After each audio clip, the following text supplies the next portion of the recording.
야고보는요 2장에 들어와서 성경을 보시면서 1절부터 이렇게 말씀합니다. 우리 주 예수 그리스도에 대한 믿음을 너희가 가졌으니 사람을 어떻게 차별하여 대하지 말아라, 이렇게 말씀합니다. 1절에서 야고보는 편하게 이야기하면 이렇게 우리들에게 말씀하시는 겁니다. 사랑하는 성도 여러분, 예수님을 여러분의 구원의 주로 믿으시면 사람을 절대 차별해서는 안 됩니다 라고 말씀을 해주고 있습니다. 그렇게 해서 우리가 2장에 들어와서 이 말씀을 쭉 보고 있는데, 사실은 이 한마디면 될 것 같은데 2장을 쭉 읽어보면 야고보의 마음에는, 여러분 예수님을 진심으로 믿는다면 사람을 차별해서는 안 됩니다, 이 한마디로 충분하지 않으셨던 것 같아요. 그래서 1절을 지나서 지난주에 살펴보았던 2절에서 4절까지 구체적인 예를 들어서, 누구든지 알 수 있는 예를 들어서 우리 교회 내에 차별이 있으면 안 된다고 말씀해 주셨어요. 2절부터 4절까지 보면 회당에, 우리식으로 이야기하면 교회에 두 사람이 들어왔는데 한 사람은 누가 봐도 부자인 것 같고 한 사람은 누가 봐도 돈 없어 보이는 사람이 왔을 때, 교회가 노골적으로 화려한 옷을 입은 사람은 좋은 자리에 앉게 하고 그렇죠, 옷이 좋지 않고 가난하게 보인 사람은 저쪽에 앉으세요라고 차별하는 것은 4절에 보니까 그것은 악한 생각입니다 라고 야고보가 말씀을 해 주셨습니다. 사실 그 말씀까지만 해도 정말 설득력 있고 충분한 말씀인데, 야고보는 거기서까지 성에 차지 않았던 것 같아요. 오늘 우리가 읽었던 말씀에 보면 구체적인 예를 넘어서서 이제 야고보는 논리적으로 왜 우리가 차별을 하면 안 되는지, 특별히 교회 내에, 신앙의 공동체 내에서 차별을 절대 해서는 안 되는지를 예가 아니라 구체적인 논리로 우리들에게 이야기해 주고 있는데요. 5절에 보면 이렇게 말씀합니다. 내 사랑하는 형제들아 들을지어다, 이렇게 말씀하시면서 우리를 다시 한 번 더 어텐션을 사로잡고, 여러분 사랑하는 형제 자매 여러분, 제 말을 다시 한 번 더 들어보십시오라고 차별해서는 안 된다는 마음을 다시 한 번 더 야고보가 그 마음을 우리들에게 5절에서 이야기해 줍니다. 그래서 5절부터 시작해서 7절까지 입으면 왜 차별해서는 안 되는지 그 논리를 두 가지로 설명을 합니다. 두 가지입니다. 하나는 하나님께서 선택하신 사람을, 하나님께서 택하신 사람을 내가 가난하다는 이유로, 재산이 없다는 이유로, 외모가 초라하다는 이유로 하나님께서 택한 사람을 내가 감히 그 사람을 차별하거나 업신여길 수는 없습니다. 어떻게 우리가 감히 하나님보다 앞서서 하나님 위에서 좌지를 할 수가 있습니까? 절대 그럴 수 없습니다. 이건 상식적인 생각으로, 신앙의 논리로 맞지 않는 겁니다 라고 이야기하고 있습니다. 하나님께서 우리 눈에는, 세상의 눈에는 없어 보이지만 하나님께서 그 사람의 믿음을 보고 내 백성이다, 내 형제다, 내 자녀다, 내 자매다라고 말씀한 그 귀한 사람을 내 기준에, 내 성격에, 내가 가지고 있는 어떤 것으로 인하여서 판단하는 것은 있을 수 없다라고 5절에서 이야기하는 게 첫 번째 논리입니다. 두 번째 논리는 부자에 대한 내용입니다.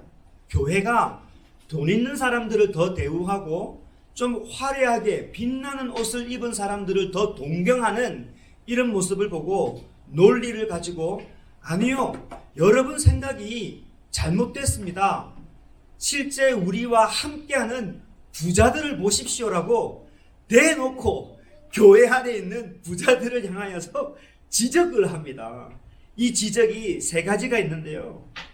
그 지적의 내용을 보면, 여러분이 돈 없고 초라해 보이는 사람을 업신여기잖아요.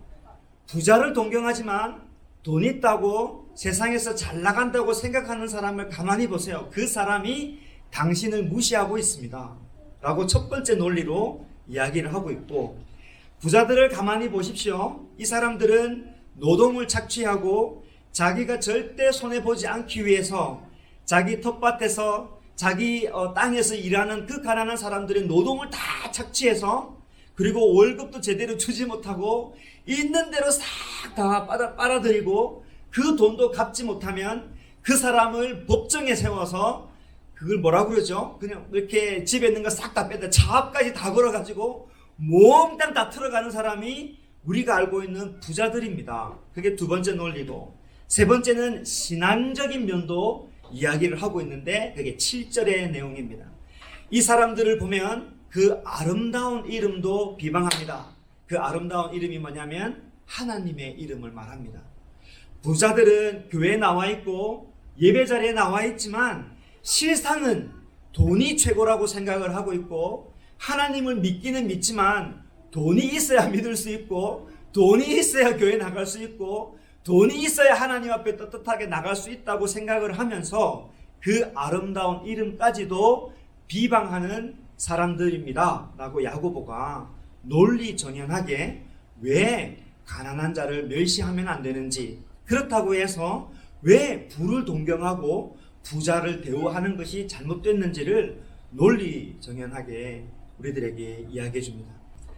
이까지 논리도 참 야고보가 엄청나게 전하는데, 다음 주에 살펴볼 말씀에도 보면 더 나가서 그것도 부족해서 그런지, 여러분 말씀을 읽진 않았지만 8절부터 시작해서 13절까지 말씀을 보면 이제는 논리적인 수준이 아니라 성경적으로, 신학적으로 왜 가난한 자를 업신여기고 부한 자를 추종하고 동경하는 것이 얼마나 잘못됐는지, 구약 성경에 있는 신약 성경을 통틀어서 최고로 여기는 그 율법, 이웃을 내 몸과 같이 사랑하라, 이 말씀과 얼마나 위배가 되는지를 성경적으로 이야기를 하고 있습니다. 대단하죠. 야고보가 우리들에게, 우리 다 알아들을 수 있는 그 정도 수준은 되잖아요. 차별하지 맙시다 이러면 다 알아듣는 이야기예요. 그죠? 그게 무슨 말씀인지도 알겠고. 그럼에도 불구하고 야고보가 왜 이렇게 집착이 강해서 차별하면 안 돼요, 차별하면 안 돼요 라고 왜 이렇게 강하게 생각을 하고 우리들에게 계속 말씀해 주실까요? 예, 좀 잡생각을 좀 해보면 혹시 야고보께서 피해망상이 있지 않을까? 형이었던 예수님은 존경받고 믿음의 대상이 되고 십자가에 못 박혀 돌아가셨지만 그 많은 사람들이 따라가는 걸 보고 동생인 야고보로서는 좀 차별받는 마음이 있어서 여러분 차별하면 안 됩니다 라고 그 이유 때문에 이야기하는 것일까? 그런 생각도 해봅니다. 차별은 참 우리 가운데 많아요. 옛날에 이 둘째들하고 애들하고 이야기해보면 다 둘째의 서러움이 있더라고. 자기 옷이 없고 맨날 물려받아서 입고 맨날 구박받고 맨날 혼나고. 여러분 세계로 제자교회 카톡에 제가 응답하라 1988 1988 그거 한번 걸어드렸는데 유명한 대사가 그게 있습니다. 그 대사가 뭐냐면 뭐죠? 내가 이렇게 말하니까 자꾸 드라마만 너무 많이 보는 것 같아. 내가 왜 나만 덕선이야 이런 거예요. 왜 나만 덕선이야 이런 거죠. 언니 이름은 노을이에요. 자기는 둘째라고 이름조차도 왜 덕선이라고 지었느냐고 화를 내면서 왜 나만 덕선이야 라고 생일 파티 때 둘째가 서러워서 막 우는 장면인데, 그때 대한민국의 둘째들은 그걸 보고 막 공감을 했다고 같이 울었다고 이야기를 하는 거예요. 이번에 생일 때는 절대 언니하고 생일 같이 파티 할 수 없다고 엄마한테 그렇게 이야기를 한 거예요. 생일 차이가 얼마 나지 않다 보니까 옛날에 우리 부모님들이 몰아서 많이 했잖아요. 근데 그게 둘째가 너무 싫었던 거예요. 맨날 언니 생일 축하할 때 자기도 끼어서 생일 축하하니까 너무 서러워가지고 이번에는 절대 같이 하지 맙시다, 같이 하지 말자고 막 이렇게 부산 사투리로 엄청나게 이야기를 했는데, 아니나 다를까 성동일께서 그냥 생일 축하를 추진을 한 거예요. 언니는 앉아있고 둘째는 입이 이만큼 튀어나와 있고 생일 축하합니다 하고 촛불을 딱 불었어요. 불이 꺼졌잖아요. 그러더니 성동일께서 초 3개를 딱 뽑아내더니 다시 촛불을 붙이고 자 둘째 생일 이러니까 그때 막 화가 나서 이야기한 거예요. 왜 나만 독선이야? 나도 그러면서 다 이야기한 거예요. 왜 언니만 닭발을 주고 나는 날개만 주냐고? 왜 언니는 달걀 후라이 주고 왜 나는 주지 않느냐고? 이런 우리가 보면 참 유치한 건데 그 차별이 가슴에 있어가지고 문 밖으로 나가는 장면이 그런 겁니다. 차별이라고 교회 내에 차별 이야기하니까 뭐 거창한 거 이야기하는 것 같지만 우리 삶 속에 그런 차별들이 많고요. 세상에 나가보면 이민자로서 마이너리티로서 이 차별당하는 게 굉장히 많고 지금도 뉴스에 보면 에이시안 뭐 헤이트하는 이런 것도 굉장히 많이 있습니다. 집안에도 그런 게 있죠. 오래전에 이야기인데 아내 보고 그런 말을 했어요. 여보 당신은 왜 아이들 이름 부를 때 톤이 달라? 네, 이렇게 이야기했었어요. 내가 알죠? 우리 아내 이 오리발이 아주 커요. 내가 언제 이렇게 하는 거예요. 큰 애를 부를 때는 병식아 이렇게 부르고 은식이를 부를 때는 은식아 늘 이렇게 불러. 그 내 눈에는 그게 너무 이상한데 자기는 그런 적이 없대. 공평하게 항상 부른대요. 이제 한국 엄마들은 첫째에 대한 기대감이 있고 기둥이고 무게가 있다 보니까 뭔가 이렇게 장음하게 불러야 되나 봐요. 둘째는 뭔가 아쉽고 뭔가 이렇게 아플 것 같고 뭔가 약할 것 같고 첫째보다는 많이 못해준 서러움 때문에 맨날 이 톤이 올라가죠. 은식아 돌아와 보면 혹시 야고보가 너무 차별을 많이 받아서 너무 열이 받아서 여러분 차별하면 안 됩니다. 이 한마디가 부족해서 논리를 가지고 계속 이야기하는 것일까요? 그건 아니겠죠. 진심으로 하나님을 사랑하는 사람들, 예수님을 사랑하는 사람들에게 믿음이 있다면 이렇게 말씀하는 거예요. 우리의 생각과 하나님의 생각이 너무 다르기 때문에 제가 이 이야기를 할 수밖에 없습니다 라고 야고보가 이야기하고 있는 것 같아요. 차별이 우리 가운데 너무 자연스러워서 차별받고 자라왔고 집안에서 나도 모르게 차별하면서 살아가고 있기 때문에 교회 내에서도 차별이 일어나는데 이게 아무도 그것을 눈치를 채지 못할 정도로 자연스럽게 교회 안에 들어왔다는 게 문제라는 겁니다. 부자가 와서 대접받고 가난한 자가 멸시받는데도 불구하고 교회 내에 그 누구도 이건 잘못됐습니다라고 말하는 사람이 야고보 외에는 아무도 없다는 현실이 너무너무 가슴이 아팠다는 게 야고보가 이야기할 수밖에 없는 그런 것입니다. 우리의 기도의 내용을 보실까요? 우리가 그렇게 차별을 하진 않지만 하나님 내가 노골적이진 않지만 그래도 저 사람보다는 낫게 해주세요. 하나님 그래도 더 복받게 해주세요. 하나님 그래도 더 잘 살게 해주세요. 하나님 그래도 저 사람들보다는 내가 성공하게 해주세요. 하나님 그래도 저 사람들보다는 내가 더 사랑받고 저 사람들보다는 내가 더 은혜 받게 해주세요. 사역을 하더라도 하나님 저 사람들보다는 더 큰 사역을 하게 해주십시오 라고 비교하는 마음이 우리 가운데 항상 있습니다. 바리새인들의 기도와 다를 바가 없는 것이죠. 노골적으로 차별을 하지 않아도 저 사람보다 나아야 한다는 욕심이 그 가운데 우리 가운데 가득한 겁니다. 그래서 차별이 자연스럽고 우리한테는 전혀 어색하지 않는 옷입니다. 차별당하고 있고 남을 차별하는 것도 너무 자연스러운 것인데 야고보는 하나님의 생각은 그렇지 않습니다 라고 단호하게 아주 길게 차곡차곡 점점 강하게 이야기를 하고 있습니다. 이것은 여러분에게 신앙의 위기입니다. 그렇게 이야기를 해주는 거예요. 이건 진정한 경건이 아닙니다. 이것은 약속된 생명의 면류관을 받을 사람들의 행위가 아닙니다. 라고 이야기를 하는데요. 차별하는 것, 교회 내에서 차별하는 일들이 얼마나 잘못됐는지를 성경 본문에서 4절에 보면, 4절 보십시오. 4절에 보면 그런 차별을 악한 생각이다 라고 말씀을 하고 있습니다. 그죠? 그리고 13절에 와보면, 그 다음 중간쯤에 보면은요, 9절에 보면 사람을 차별하면 율법을 어기는 것이고 딱 잘라서 죄를 짓는 겁니다 라고 이야기를 딱 바로 하고 있습니다. 13절 한 장 살짝 넘겨서 13절에 가보면은 야고보는 더 무서운 이야기를 하고 있습니다. 긍휼을 행하지 아니하는 자, 즉 차별을 두고 사람들을 냉철하게 바라보는 자, 관용적으로 이해하고 잘 받아들이지 않는 이 사람은, 차별하는 자는 긍휼 없는 심판을 받을 것이라고 우리의 마지막에 대해서 말씀해 주고 있습니다. 그러니까 이 차별이라는 게 아주 심각한 주제라는 것입니다. 야고보도 마찬가지입니다. 되게 말하기 불편한 주제일 수 있습니다.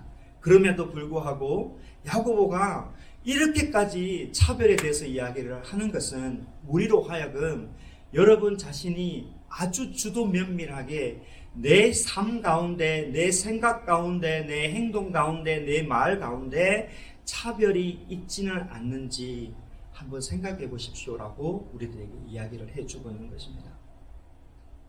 물어보겠습니다. 속으로는 늘 부를 동경하고 가난한 사람을 멸시하고 있지는 않습니까? 같은 교회를 다녀도 성격이 맞는 사람은 100번을 1년에 만나도 맞지 않는 사람은 1년에 볼까 말까 하거나 말도 안 붙이고 그러지는 않습니까? 가족 중에 누구는 더 사랑하고 누구는 소홀하게 생각하지는 않습니까? 백인은 좋고 흑인은 좀 별로다, 이렇게 그냥 입버릇처럼 우리가 이야기하고 있지는 않습니까? 김 집사는 좌파라서 싫고 최 집사는 우파라서 좋고 그러지는 않습니까? 의견일 수는 있지만은 김 장로는 인맥이 좋아서 같이 지내야 되는 사람이고 박 장로는 외톨이라서 그냥 내둬야 되는 불쌍한 사람이다, 이렇게 생각하고 있지는 않느냐는 것입니다. 여러분, 차별은 참 우리 가까이에 있습니다. 드러나지 않을 뿐이죠. 좀 배우지 못하면 나 저 사람 싫어, 나 이 사람 좋아, 뭐 이렇게 하지만 교양이 있는 사람은 그게 드러나면 내가 너무 교양이 없을까봐 그렇게 하지 않을 뿐이지만, 우리 가운데는 딱 프레임을 가지고 있고 이 프레임에 있는 사람은 나에게 좋은 사람, 바깥에 있는 사람은 나쁜 사람.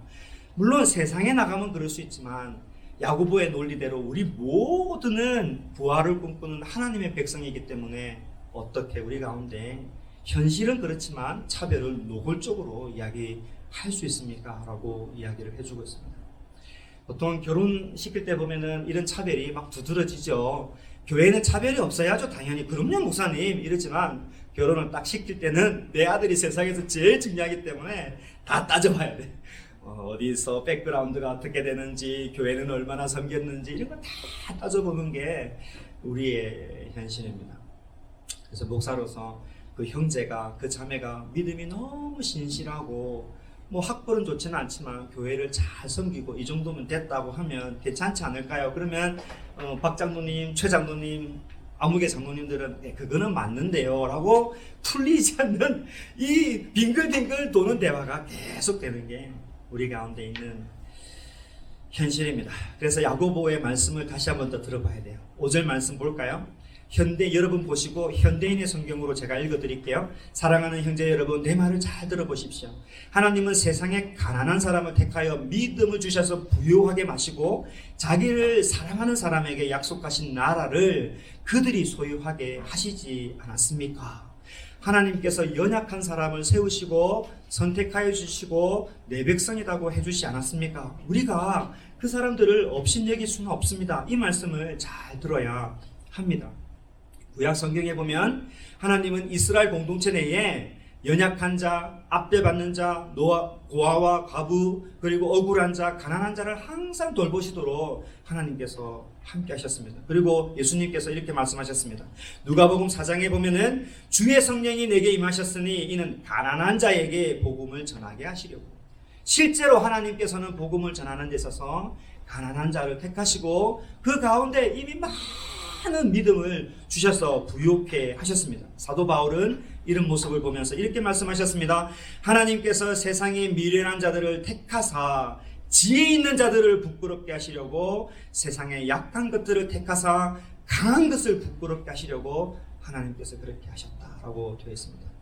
우리 하나님께서 내가 보기에는 가난한 사람, 우리 하나님께서 우리가 보기에는 되게 미련한 사람, 하나님께서 우리가 보기에는 너무, 세상의 관점에서 보기에는 너무 약한 자들 하나님께서 택해 주셨기 때문에 우리가 차별을 할 수 있는 게 아니라는 것이죠. 6절을 읽고 7절을 읽으면 야고보가 부자에 대해서 맹렬하게 비난하는 것 같지만 사실은 야고보는 부를 이룬 사람을 욕하려고 하는 게 아니라 그 속에 차별이 있는 삶을 지금 지적을 하고 있는 거예요. 부자들을 가만히 봐라.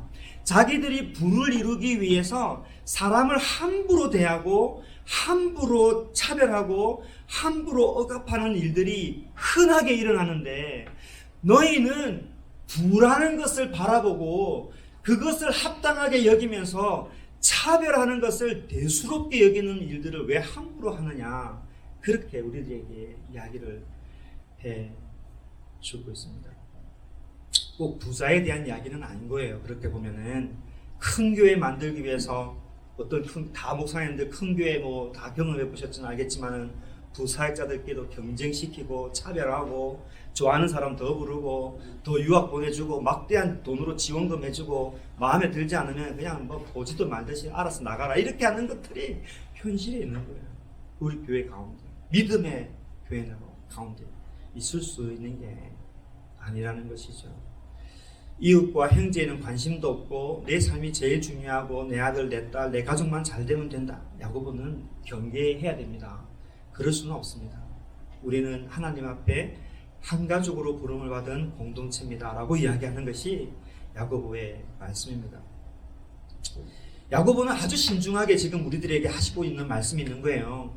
차별을 해도 성공만 하면 된다. No. 결과적으로 내가 성공만 하면 교회에서도 인정받는 사람이 된다. No. 다 세상적인 기준이다 라고 야고보가 딱 잘라서 우리들에게 이야기하고 있는 겁니다. 사람의 관점에서는 맞죠.